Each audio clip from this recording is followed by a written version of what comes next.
Good morning, Hollow Haven family. This is After Dawn, the show where we sit down and have a cup of coffee with the cast, crew, and creators behind Hollow Haven Studios productions. I'm Solomon, and I'm joined by my friend and co-host Grizz. Hello, Grizz. Hello, Solomon. How are you today? I'm doing all right. How are you, my friend? Doing pretty good. It is a wonderful. No, wrong show. God damn it.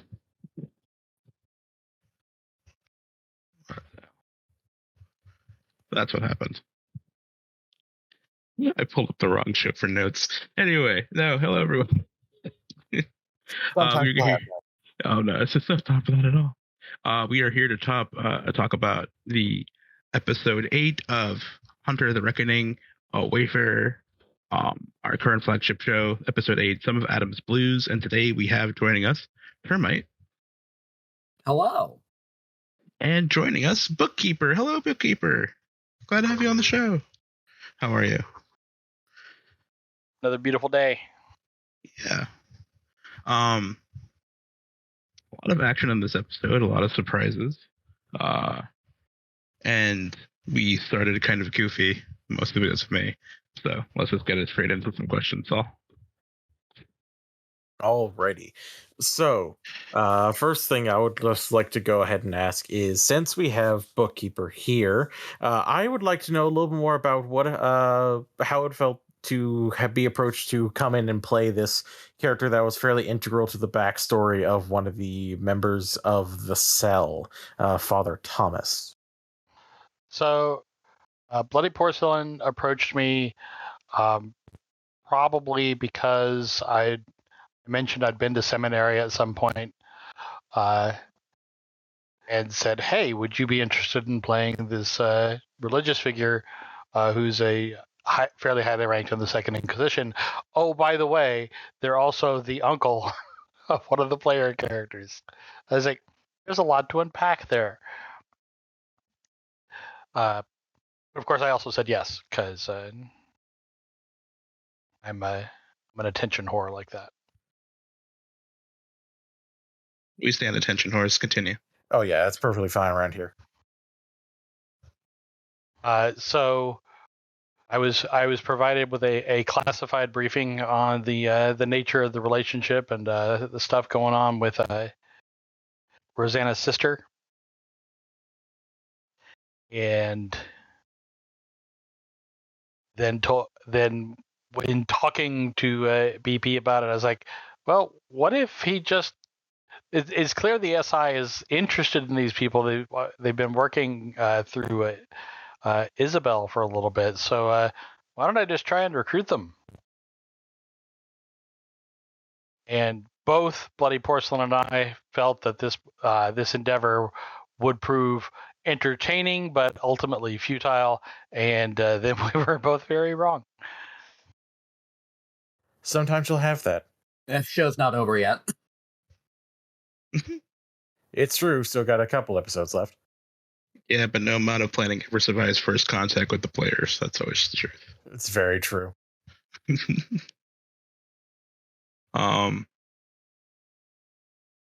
Yeah, Termite, on your end, how was it coming across this character for the first time? I've never wanted to punch somebody more in my life.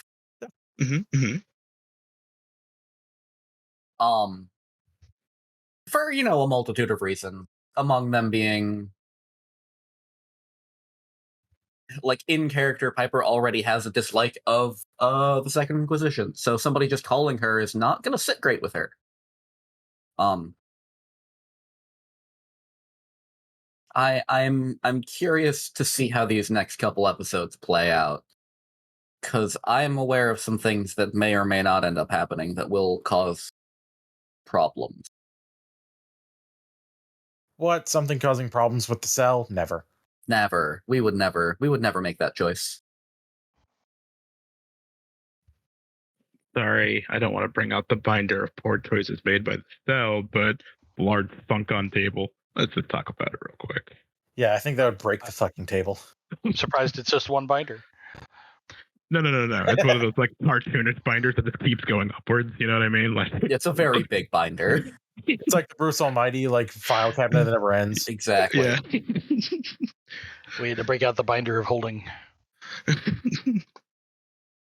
Let's see. Second grade essentials class, and just pulled out the file. That's where it all went wrong. Yeah.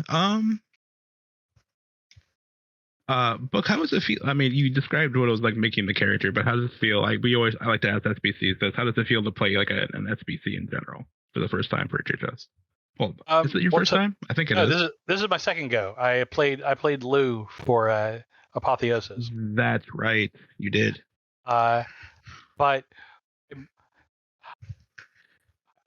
both horrified and proud that Termite never wanted to punch anyone more than the bishop, and in like 2 episodes later, literally fought the vampire that ruined Piper's life. Yeah. Right. That's a Comparatively. it's a No, sorry. I need to make it clear. That was me, the player.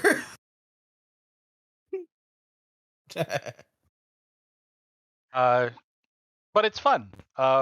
It's fun to coordinate with the GM. Say, okay, so what are the outcomes you want out of this part of the story? Because understanding that as an SPC, it's not my story, and it's never going to be my story. I am here to facilitate what the GM wants, maybe some of what the PCs want as I can. And I've been GMing since before all of you were alive. He said, getting really old. So it's a lot of fun for me. Yeah, as someone who's done it twice myself, also for a god, it is can be pretty daunting to step into those shoes. But just gotta take the shoes off and say, nah, these are my own shoes. But they're just have some fun with it. What would you say you are excited about next, without saying much? Well, I am excited to see what comes this Friday, and I can probably say no more. That's because there are some things coming to a head, and a lot of those we may be adding another those big red wall like accordion folders to the binder, depending on the choices that the cell makes. Oh boy! Why do we have to buy an even bigger binder? All right, only one. Only the one big accordion folder, yeah. I guess maybe in just the next episode. There will be a second one come episode 10. Yes. So isn't that how it's supposed to go for the end of an HHS series? I think so, yeah. Just gotta get all the last minute fuck ups you can get.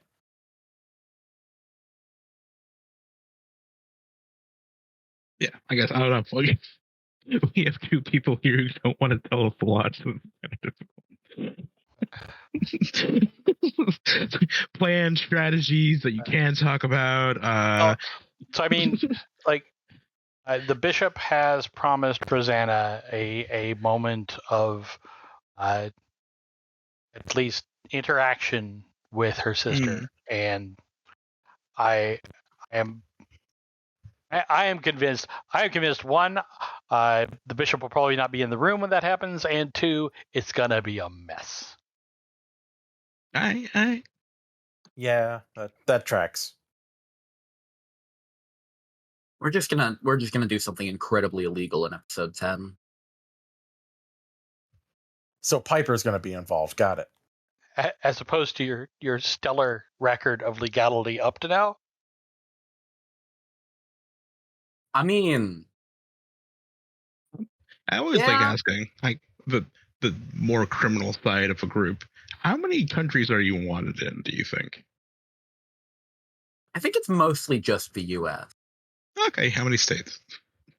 A small country. I mean,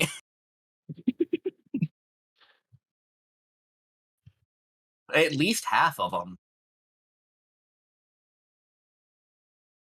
Probably not Alaska or Hawaii. I was going to ask, is that continental or? Piper's probably broken some federal laws, so Oh, probably yeah, absolutely. you're covered nationwide, really. Yeah, that's fair. Flagged in every Dairy Queen. I can see it.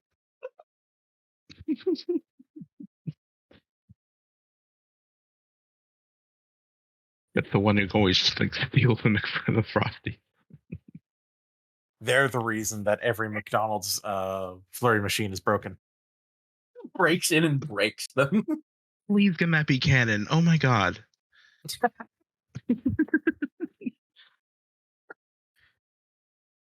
Like one was fresh. All of them.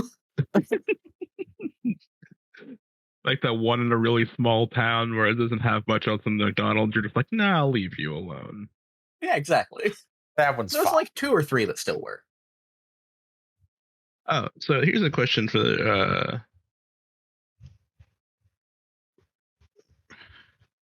this is kind of like one of those nonsense questions, but I guess I'm asking it early. We've had a lot of talk about the RV and how it's transcended through all of HHS and kind of gone into all of our shows.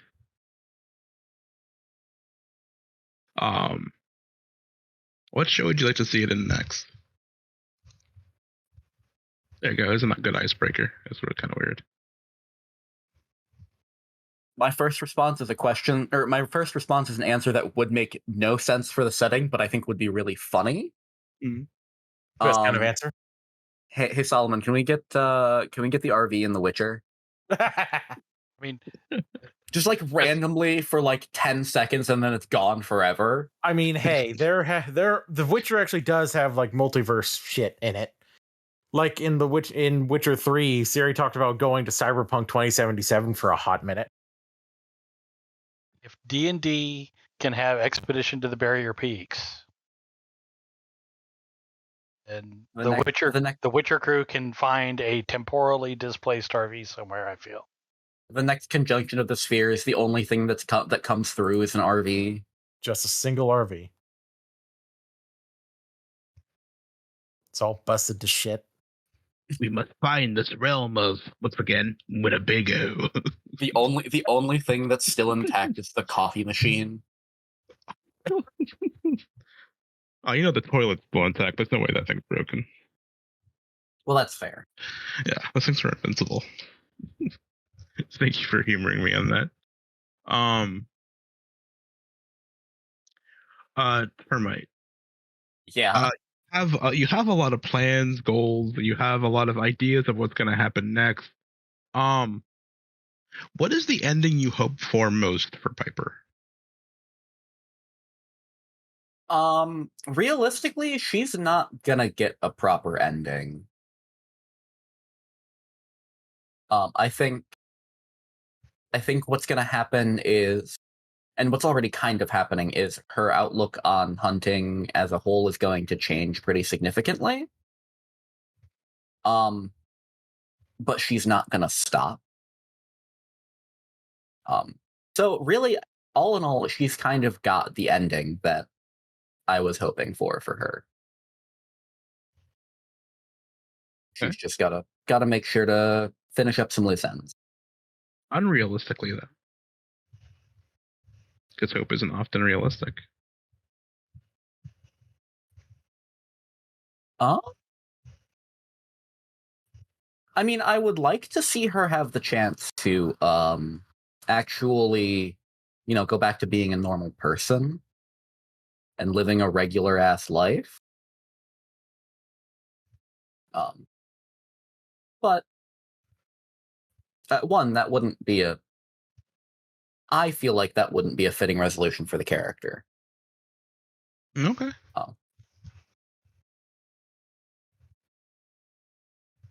Either that or she ends up dead. Like, from something going horrifically wrong. And she ends up dying. Like, that's the only real, like, proper end for the character that I think makes sense for her. Okay. Grim, but fair. such is the life of the hunter, and then like the title card rolls or something like Oh, that. boom. Smoke, thunder, and mirrors. What was it like getting to finally kill that fucking vampire, or go after him at least? I mean, going after him was a lot of fun. Like actually planning, like, okay, how are we gonna do shit? How are we gonna make this happen? Was a lot of fun, and I'm glad we had the chance to actually take the time to do that. The fight was concerning. Since I took 3 health levels of damage in a single attack, which is half of Piper's health. A significant number for a mortal, yeah. Yeah.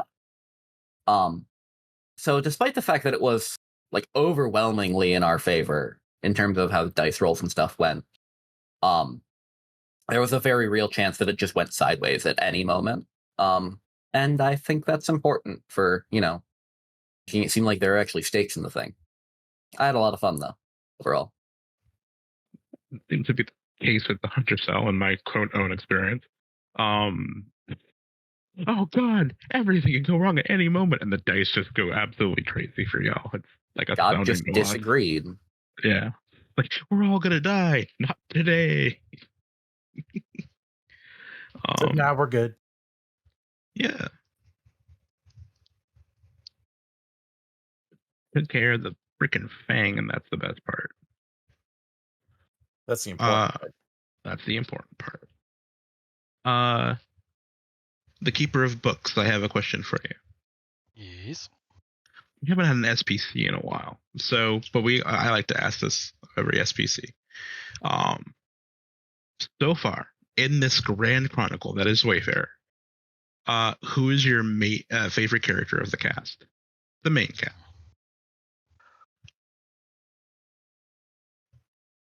Goes or doesn't count. Oh. How dare you? No, stop the show. We need to talk about this. Sorry, audience members. Like, Who of the PCs? I'm gonna go Gozer adjacent because I think my favorite is probably Isabel. Because I love all of them. But of all of them, see, you'll watch absolutely with Arthur and most of the time with Piper and frequently with special exceptions with Rosanna. They're all about, we're about the hunt, we're about destroying monsters. Monsters gotta go. Isabel has consistently, at least as when I have watched, and I'm here to understand what's going on. Which is an interesting point of view to attack it from, and has been sort of the driving force that has caused most of the friction between her and the rest of the group, because she'll do things in order to try and understand better, or in order to pursue her own goals that really rubs everyone else wrong. Arthur most of all, because Arthur is very much our kill 'em all, let God sort 'em out end of the hunting spectrum. Makes sense. I also feel much the same way, honestly.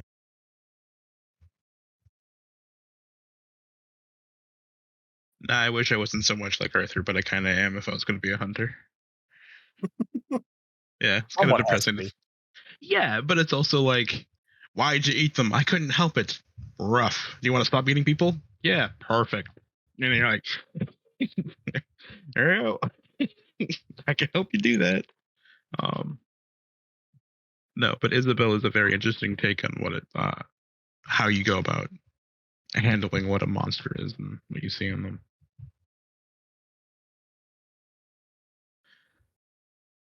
Speaking of Isabel, Termite. What's Piper gonna do? What's Piper gonna do now that she knows that Isabel has decided to continue being a ghoul?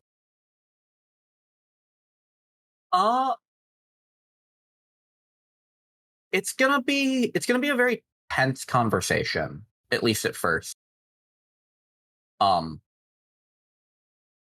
But one thing that I do want to make sure is known, um, Piper's not gonna tell the rest of the cell.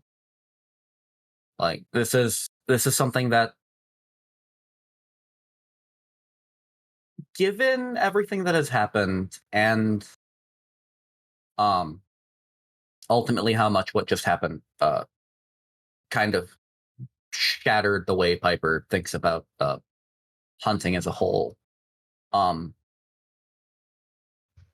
It's going to be a lot more her trying to understand why, and like what the situation and what the thought process was, and less her freaking out that it happened, if that makes sense. It does. Yeah.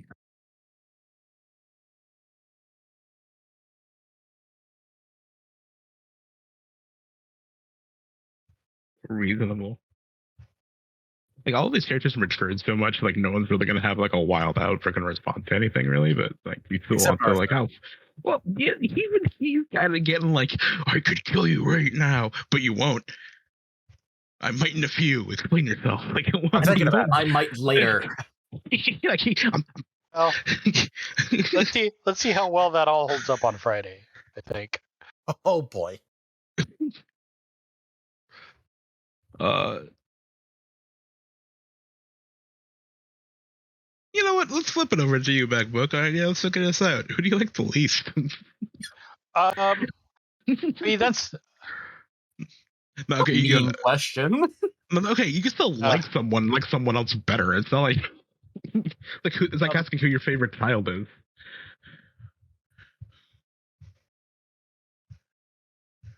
I mean, there are a lot of different ways to answer that question. Yes. And I don't mean this in like a abrasive or like mean way. Like genuinely, like what character do you like? Do your own personal views like meet with the least? I guess. Oh, that's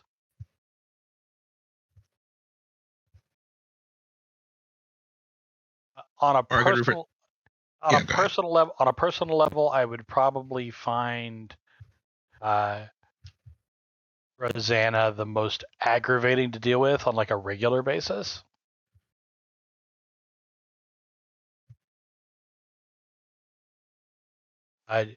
Just because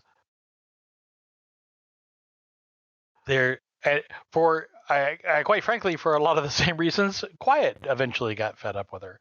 It's like there is a limit in martyr complexes past which you make yourself into an emotional hazard to other people. Once your self-destructive instincts pass a certain point, it becomes dangerous for other people to care about you because your capacity for self-destruction surpasses and thus devalues their concern for you. Mm.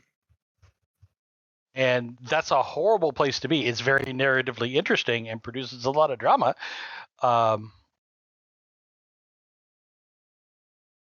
But on an emotional level, that's horrible. That's an emotional meat grinder.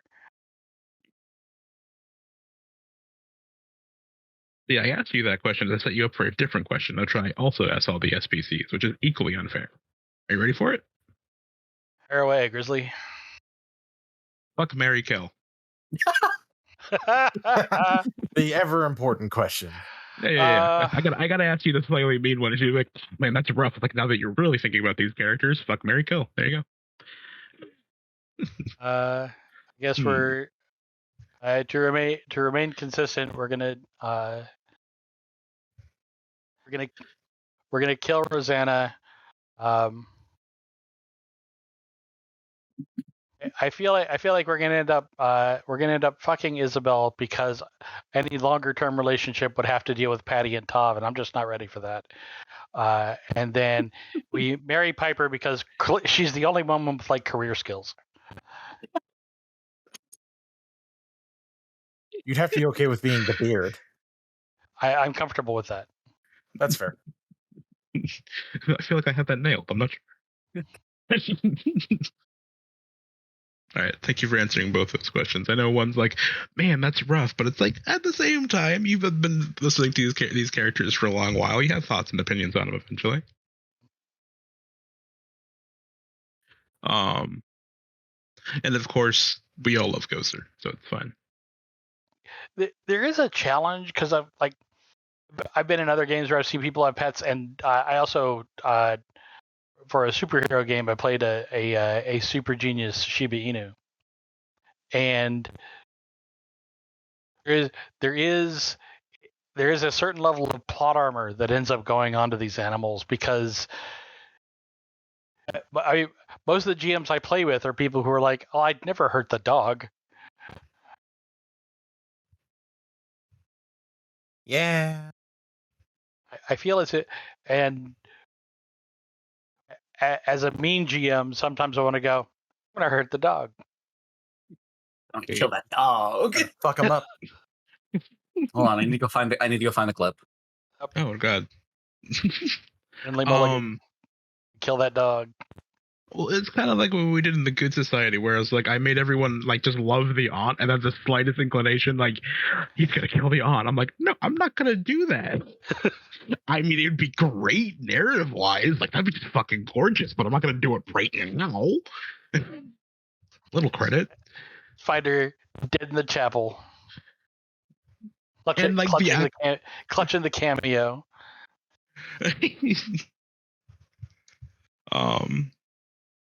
And the reason she's there is far more tragic. So I mean, it all kind of worked out.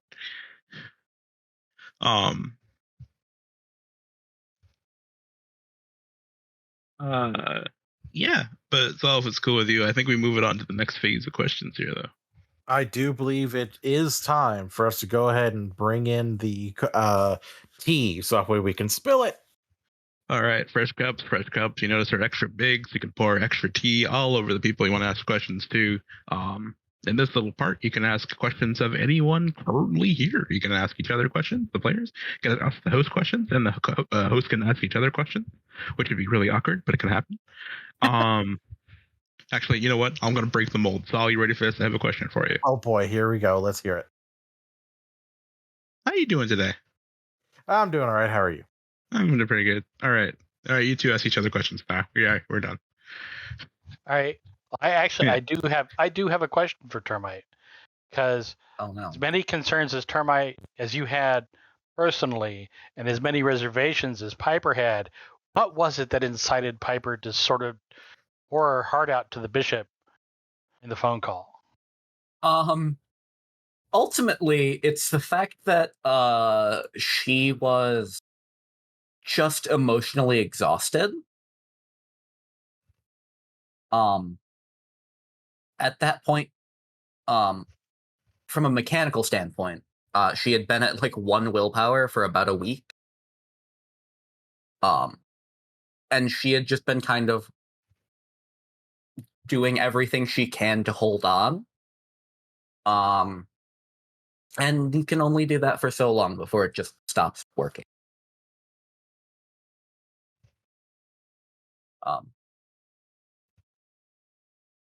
And at least from her perspective, the bishop is somebody that doesn't really know her as a person and is less likely to be judgmental, at least in her mind. Even though rationally she knows, obviously, like the cell wouldn't judge her for breaking down when she's got a few things going on that she's trying to deal with. But yeah, I think ultimately it was just there had just been so many things that it was the first time that she actually had the chance to let her guard down. even if it was probably a bad idea in hindsight. So you are still convinced that the bishop has sinister motives. It is not out of the picture, yes. Advice of counsel I can neither confirm nor deny.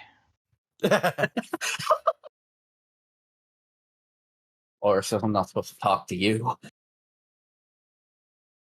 Like we never whisper in his ear, and he's like nodding.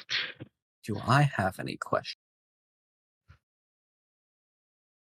They can be as serious or goofy as you wish, of course.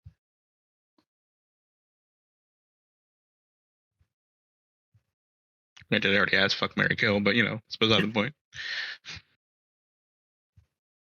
I mean, I think in keeping with the tradition of the last season of After Dawn, that question needs to be passed around to everybody. Yeah, but we have like 2 more episodes to truly decide for the PCs. You know what I mean? Answer the damn question, Gross. You were an SBC at one point. Not in this show. Yeah, you were. Season. Not in this show. season, but you were in this show. Literally. Okay, so look, I can't stress enough. One of you shot me with a giant robot, and I threw the robot at the other one, who then ripped out my heart. I can't imagine who I'm killing. To be clear, you threw the robot, then it shot you. Right. Order of operations. You're correct. The order of operations is very important. Yeah. What I'm hearing is that one of the hunters has stolen your heart.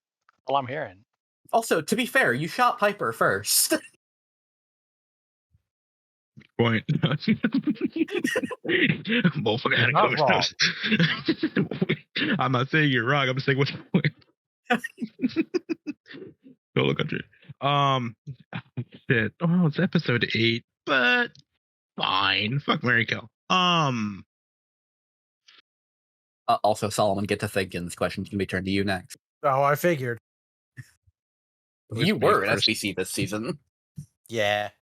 That's not fair. I'm dead. From beyond the grave. This is a lot easier in City of Smoke. Real honest, I don't want to fuck anybody in this game. I'm gonna be real. I'm sorry. It's just the truth. No, fair point. Fair point. Yeah. Probably marry Isabel. And considering you're the other 3 all tried to kill me and or attack me, probably kill the rest of you. I'm gonna be honest. Everyone else. Yeah, probably adopt Gozer afterwards because werewolves and dogs get along pretty well. Yeah. Yeah. Sorry, everybody else. Brennan's the bad guy compilation. Thank you, Termite. Perfect. Makes me. So I grabbed that specifically for where the timestamp, where it's timestamped. Okay. Because of the conversation that happened a little bit ago. Oh, yeah. Oh God, I actually remember that moment. I'm gonna kill that dog. It was good. No heart. But that is me. I won't fuck anybody. I'll probably marry Isabel and then I'll kill everybody else. As one does. How about you, King Solomon? I do believe that this is actually a little bit easier for me since I was not as blatantly gone against. No one tore out my aorta, so but I would still kill the preacher because he's a dickbag. He's been a dickbag to me this entire time, and I've done nothing but help you people. I don't feel like that's true. So Arthur gets a 45 caliber goodbye. Yes, the cold kiss. Yes. Let's see. I do believe the fuck would probably be Rosanna because while Vincent himself does not have a whole lot of that drive, he's just like, she seems like a good person to hang out with and enjoy a good time with. but I don't think I could stick around her because she's very bright and bubbly, and that's kind of harshing my vibe. Kind of. Yeah, she's harshing your vibe. Yes. I do I never believe thought. that it's very short periods of time where they could be together, and then but they would just immediately start just arguing or harshing each other's like particular mellow. I didn't think the person who feeds people strawberry creams could harsh somebody's mellow, but here we are. Well, they taste like ash to me because I'm a vampire. It's the thought. If you say so. And then I do believe that Mary would be for Isabel because they are very alike. They're very inquisitive and very focused on trying to learn and understand things above all else. So I think that they could have a good long-term relationship.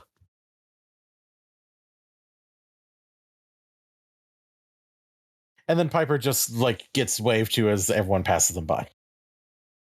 Yeah, I imagine the Tremere specifically are like, no, I don't like you. Yeah, you're all like a hole in everything magic, and that's our shtick. So bye. Get away from me.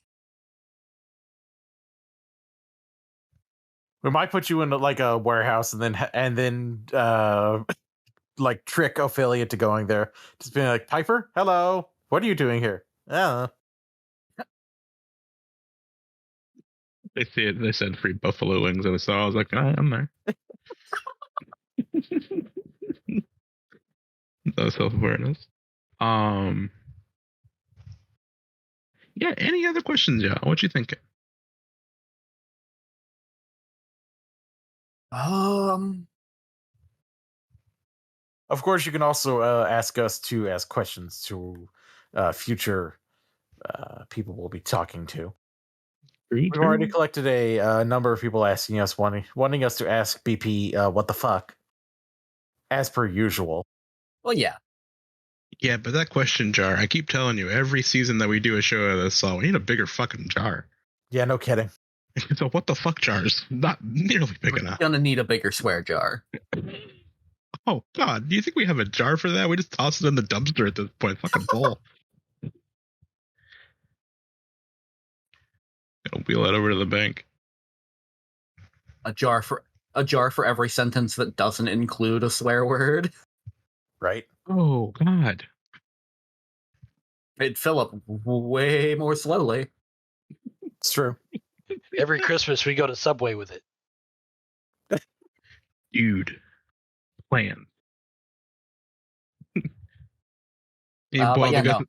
Yeah. Go ahead. I was like, the question is, should be which subway, and then we pull up a map, and they'd be like 30 within a 2-mile radius. I'm like, what's the good subway? Just a strip that's nothing but subways. Oh, that's horrifying. They pull up a Grubhub. Yeah, I think it's Subway, and they're like, all right, which location? Which location? Like scrolling for 20 minutes. But what were you gonna say, Termite? No, I was just gonna say that I don't have any questions. Okay. Certainly asking BP what the fuck is an evergreen tweet, but I would be interested for the finale asking each of the players, how did you think this was going to end? And this started. That's ominous. I thought we were all gonna be dead. Oh my God. I didn't think we were gonna make it. Thought we were going to be dead long before this. It might be a curse that we're alive. Yeah, like there's still time, sure, but I thought we were already going to be dead by this point.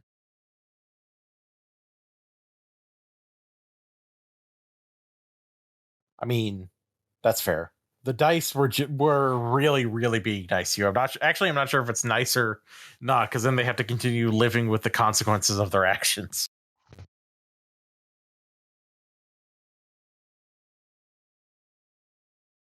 You know, the epilogue for this is going to be either really, really, really short or really long and tragic, and I'm not too sure which one I want. Yeah, I don't know. This chronicle is going to end, and it's going to be wild out, whatever it does. It sure is going to end, and it'll be... Can we spare the RV? That's all I ask. I want the RV to be off somewhere else, like maybe donated. Yeah, we just want to keep the RV and Gozer safe. No. That's all we ask. Yeah, what do you mean no after I said Gozer? Gozer is fine. Gozer can live. The RV goes down. The RV will be our coffin. Probably literally. That jump scare, like at the end of Nightmare on Elm Street. They're all back in the RV, everyone's safe, and then a monster pops out.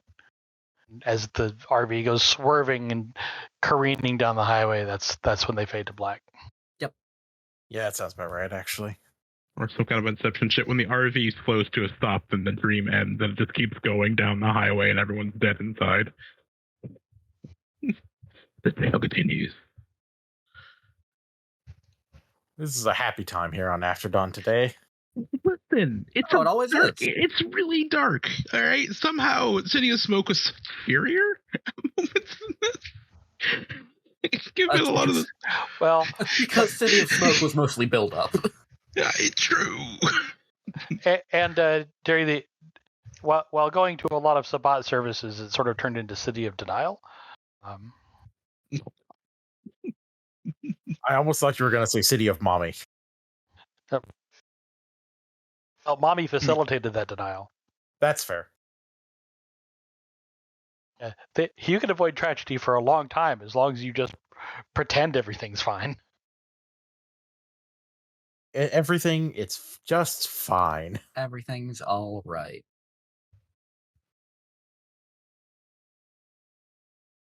All right. So, you got any other questions? I actually don't have too much aside from just wanting to check in with Book. So is the good father going to be in both episodes that are coming up, or is the next one his last main appearance? If he can tell us. On advice from counsel, I am exercising my rights under the Fifth Amendment and refuse to answer that question. Perfect. As somebody that is speaking from pure speculation, I wouldn't be surprised if he's in both.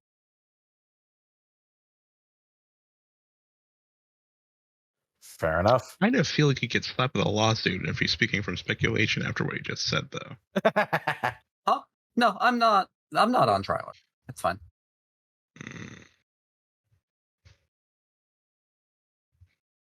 It's civil suit anyway. Defamation. Well, yeah. I think that'll about round it up, my friend, because they both have plans that they cannot talk about, too, especially to each other. So they gotta keep us in the dark, and I love them for it. Absolutely. Alrighty, in that case, we will go ahead and wrap it up there. Thank you all so much for listening in. This has been After Dawn. We release these episodes on Thursdays of the week they're recorded. For everyone who is on our Patreon for our $5 plus tier, for everyone who is not, you'll unfortunately have to get these about a month later. So think about subscribing to our Patreon so that way you can keep up to date with your Hull Haven Studios news. I'm Solomon. Have a wonderful rest of your day. See you.